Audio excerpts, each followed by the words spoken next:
Hello, Money Tutorials here, and today I'm going to be showing you my 100% mob-proof house tutorial 2.0. Let's see if we can get up to 380 subscribers, and let's get 5 likes on this video. So, this one, it's more of an improved version of my last one. It shows you how to use, you can make this a lot smaller. The last one, it was pretty big and open, so anything that could fly could easily get you. This one is actually good against anything you'll find in the overworld or the nether. It's not ender dragon proof.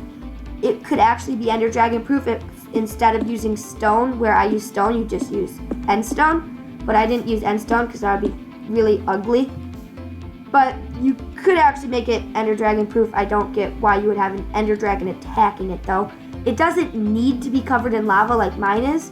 Mine's covered in lava. It makes it look really cool, and it makes it so that it's explosion proof. And so that way it makes it so that, say, if you're making it as a faction building, then people, they don't really count as mobs, but they can't blow it up with TNT cannons and stuff. And it also makes it so that if for some reason you're playing with TNT above your house, you can't accidentally destroy your house, because that'd be really stupid. But so I'm going to show you how the whole thing works. It's pretty big in here. You can make it a lot smaller if you want. You could even make it square. It doesn't need to be a pyramid. So out here, we've got our magma stone entrance. These 3 stones next to the door, you need them. But this thing all the way around, you don't need that. It's just extras. This thing here you don't need. But then these 3 you basically need. You don't need them, but you really want them. The ones up on the roof, they're helpful. You don't need them. They're good for getting rid of spiders.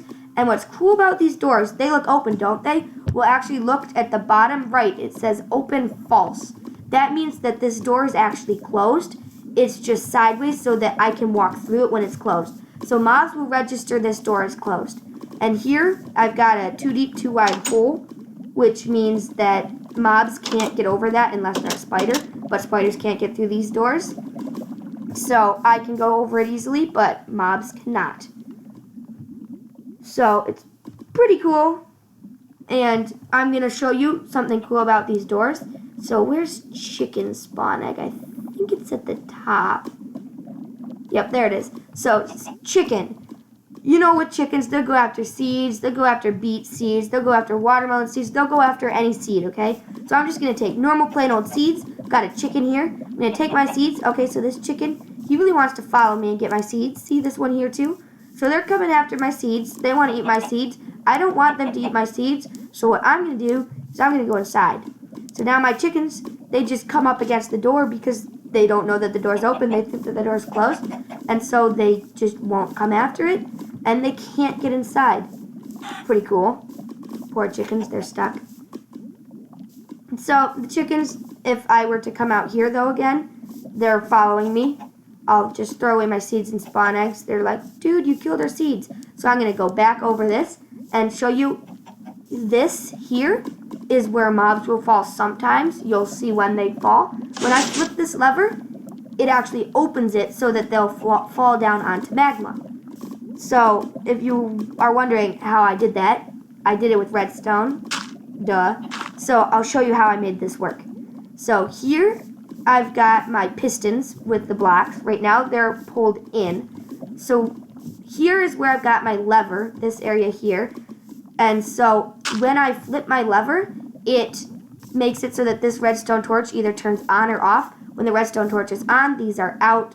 And so then it makes a trail that goes down along to these pistons.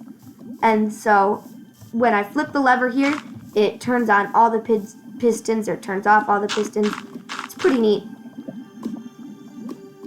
And so now, once I get over to here, this is my panic room in case somehow mobs get all the way in. I can just go in here and then pop up into this little room. This little room is very, very mob proof. Mobs can't go up ladders. They can't go through trapdoors. They can't press buttons. They can't break obsidian unless they're a wither. Then they take a while to break obsidian. So you can put whatever you want in there. You don't need that room, but it's just a nice little added thing.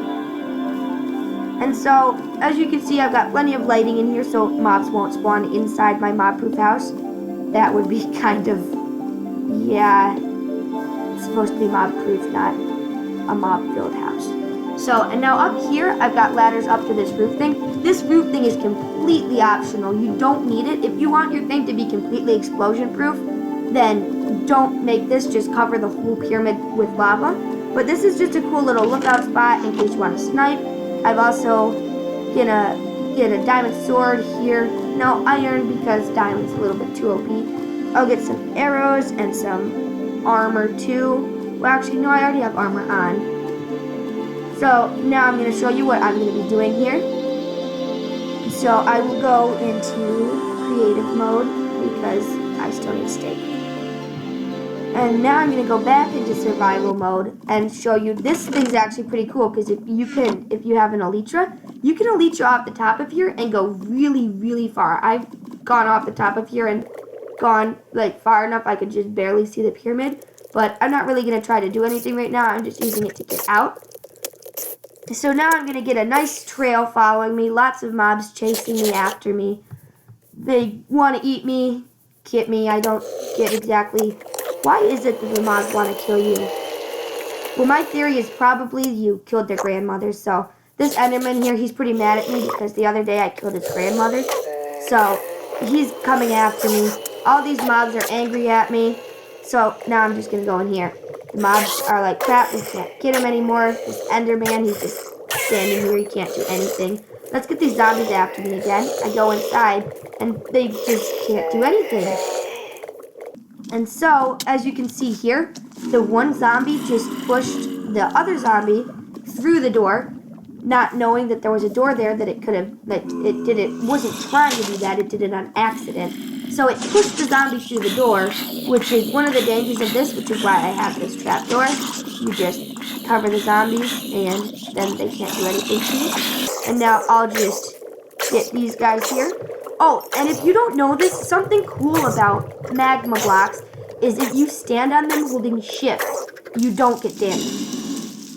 So this is also a blaze-proof house. I'm going to drink a fire-resistant potion just so that I don't die when I'm outside the house, because that would stink. And so I'm going to go back into survival mode. Get these blazes pretty mad. They're catching on fire and attacking me. So let's run inside here. The blazes are still mad, but they can't do anything to me because I'm inside my house. The funny thing is the blazes are actually fighting each other right now. So some of them are, I don't know what they're doing. Yeah, they're fighting each other. They're trying to shoot at me. They can't do anything to me because I'm inside the house. As you can see, the fireballs are just flying. They think that they're hitting a closed door, so they're stopping. It's pretty funny. Like, the game registers, oh, a fireball just hit a closed door, so the fireball stops, and it can't touch you. So now this next thing is gas. This house is also gas-proof. So I'll just get these gas attacking me real quick, and then if I just go out into my house, these gas won't be able to do anything to me. And gas explosions are pretty small. So as you can see, though, I changed my roof to stone, just because I'm not sure if gas can break magma blocks or not with their explosions. Well, one of their fireballs just hit a magma block, so we'll see if the magma block broke or not. So I'm in here. He's not shooting at me anymore. He doesn't seem to get that I exist. And I'm in the doorway, so now he can see me again. So I'll just shoot that back, get back in here. And yeah, it looks like that magma block didn't get broken. So I guess gas cannot kill magma blocks. So you don't need the magma block doorway. You don't need any magma blocks. You can just make magma blocks be stone if you want. So because of this lava, this whole thing is explosion proof, as you can see with TNT. The only thing that, so it's also, that means that withers can't break it. The only thing that'll be able to break this stuff is an ender dragon. But if you were to make it out of end stone, this would actually be ender dragon proof. And if you cover the whole thing in lava or water, it will be wither proof, which would mean that you actually can basically make this 100% mob proof. There are probably some things that could happen that could make it so mobs could end up breaking it somehow. But that's about as mob proof as you can get something. So if you really want a mob-proof house, you can do it that way. This way is way cooler and more practical. So please like and subscribe and watch my other videos.